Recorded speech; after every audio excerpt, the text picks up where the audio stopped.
묻겠습니다.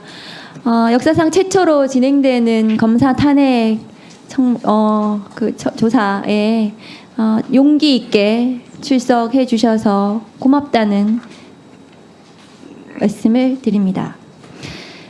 증인도 저도 검찰에서 감찰을 담당을 했었고요.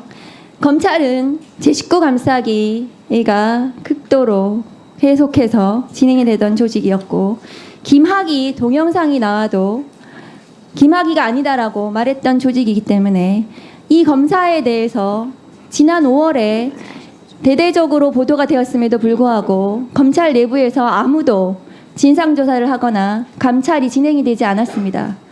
그렇기 때문에 오죽하면 국회가 이렇게 나서게 되었던 것입니다. 그리고 아까도 말씀드렸다시피 그 내용은 이것이 인정이 될 경우에는 파면에 이를 정도로 중대한 비위에 해당을 합니다. 그리고 위증 교사를 당했다는 증인의 직접 녹취가 나온 상태입니다. 그 증인이 어떻게 허언증일까요? 왜 윤석열 검찰에 유리한 윤석열 검찰과 이해를 같이 하는 사람들은 이종호도 허언증이고 장시호도 허언증입니까? 모두가 그렇게 허언증입니까? 임은정 증인께 묻겠습니다. 검사 인사 규정을 좀 올려주시죠. 검사의 인사 규정을 보시면 검사는 수도권과 지방을 교류하도록 검사를 전보시키도록 규정되어 있습니다. 증인과 김영철 검사의 프로필을 올려주십시오. 보시면 증인 한번 보세요. 김영철 지금 조사 대상인 증인 검사와 증인의 이 인사 과정을 보시면 어떻습니까? 친윤 검사들은 지금 어디도 지방에 근무를 하지 않습니다. 지금 증인과 비슷한 시기에 그 검사로 임관을 했고, 그리고 증인은 내부 고발자로서 핍박을 받았긴 했지만 전국의 많은 검사들이 저렇게 지방을 다닙니다. 증인을 포함해서요. 그런데 김영철 검사의 프로필 한번 보십시오. 증인은 이거에 대해서 어떻게 생각하십니까?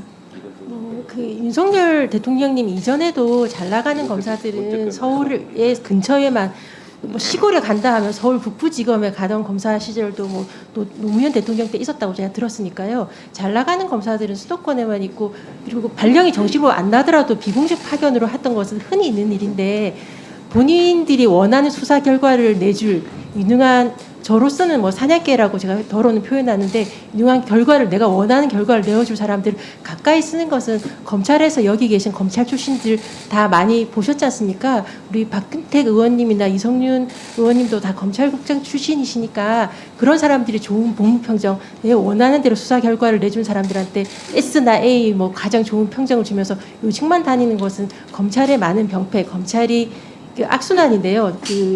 좋은 사람들이 오히려 튕겨나가고 원하는 수사를 내주는 사냥개와 같은 사람이 출세하는 것은 검찰의 개혁의 원인이 되었던 오랜 병폐인데, 네, 그런 사례라고 생각합니다. 검찰 개혁의 원인입니다. 검사 인사 제도가 저렇게 된 것이 검찰 개혁의 원인이기도 합니다. 다음 묻겠습니다. PPT를 좀 띄워주시죠.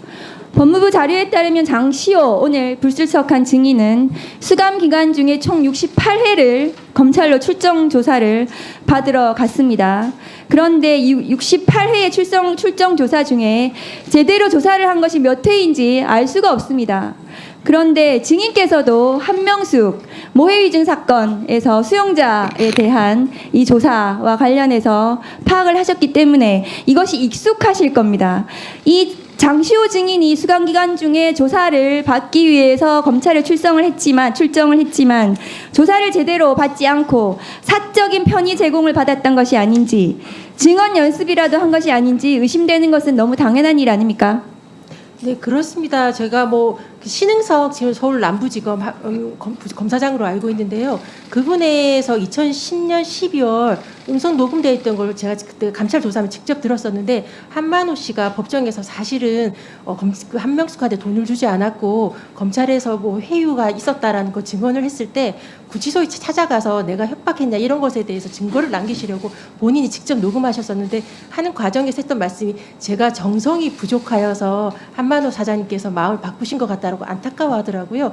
그러니까 수시로 불러내어서 편의점 가족을 만나게 한다거나 아니면 마음이 좀 많이 울적하시면 특급 그 간식이죠. 초밥 같은 걸 준다거나 순대 떡볶이를 주면서 정성을 다했는데 왜 그렇게 변심하셨는지 신흥석 검사장이 한탄하는 것을 제가 음성을 들었었으니까요. 그런 식으로 회유하거나 경우에 따라서 협박, 예컨대 제보자 H라고 하는 한 모 씨의 경우에는 협조를 검찰에서 어미중 검사가 협조를 안 하니까 가족관계 증명서를 먼저 확인해서 가족관계 주민등록 등초본 확인해서 가족관계를 확인한 다음 가족을 불러서 협박을 했다는 것이 그런 뭐 공문으로도 확인된 부분이니까요. 네, 김영철 검사는 이 장시호 씨가 법정 구속된 12월 6일 당일날부터 증언을 한 12월 11일까지 그 출정 기록이 없기 때문에 증언 연습을 시킨 적이 없다고 얘기를 하는데 지금 다음 걸 보시면은 장시호 증인이 법정 구속된 날 보시면 다음 거 보시면 이재용 피고인도 법정에 출석했습니다. 그렇다면 이 두 사람은 장시호도 법정 구속이 되어 있고 피고인 이재용도 법정에 나와 있는 이 상태에서 검사실에 가서 당시에 증언 연습을 했을 것이라는 추정이 가능합니다. 이것은 출정 기록이 당연히 없죠. 12월 6일 날 법정 구속이 됐기 때문입니다. 그날 검사실에 가서 두 사람이 증언 연습을 했을 가능성이 있습니다. 장시호 증언을 녹취를 한번 틀어주시죠. 꼭 1년 6개월 받을 거라고 했어. 그래서 그대로 갈 거라고 했어. 형량 그대로. 산 그대로. 1년 6개월에 집행유예 2년이 될 거라고. 자기가 그 나한테 얘기해서 1분 더 구형이 주시죠. 1년 6월이라고. 구형 1년 6개월인 거 알고 갔어. 그래서 1년 6월에 집행유예 2년이 붙을 거라고. 그랬는데 2년 6개월 엎어치기 된 거야. 그러니까 김수차도 거기서 봉찐 거야. 그리고 그날 불렀어. 저녁 때. 야간으로. 괜찮냐고. 괜찮긴 같이 막 약 먹이고 막 거기서 뭐 새벽까지 물고 풀고 난리 쳐갖고 내일 너 안 나오고 싶으면 안 나와도 된다. 근데 페이퍼를 이만큼 준 거야. 그러고 또 그 와중에 배웠어. 부부장님이 같이 들었는데 부부장님이 어제 연습한 대로만 좀 해줬으면 좋겠다는 거야. 자, 그날 불렀다. 부부장님이 오늘 불출석한 증인이죠. 박주성 검사가 출석한 어제 연습한 대로 어제는 12월 5일을 얘기하는 것 같습니다. 아마 장시호 증인이 어제 연습한 대로만 해주면 좋겠다. 울고불고 했더니 약을 먹이고 증언 연습을 시켰다. 이것은 매우 구체적인 증언입니다. 매우 구체적인. 이것은 거짓말을 할 이유가 없는 거죠. 허언증으로 볼 수도 없는 겁니다. 그렇기 때문에 이 증언 연습을 시켰는지 부분에 대해서 굉장히 의심스러운 상황이라고 저는 생각합니다. 증인 어떻게 보십니까? 특수수사에서 그렇게 하는 것은 부끄러움 없이 자행되어 왔던 내가 원하는 대로 증언해 준 것이 사실이라고 하는 특수수사의 수사 기법이니까요. 네. 죄송합니다. 국민 여러분에게.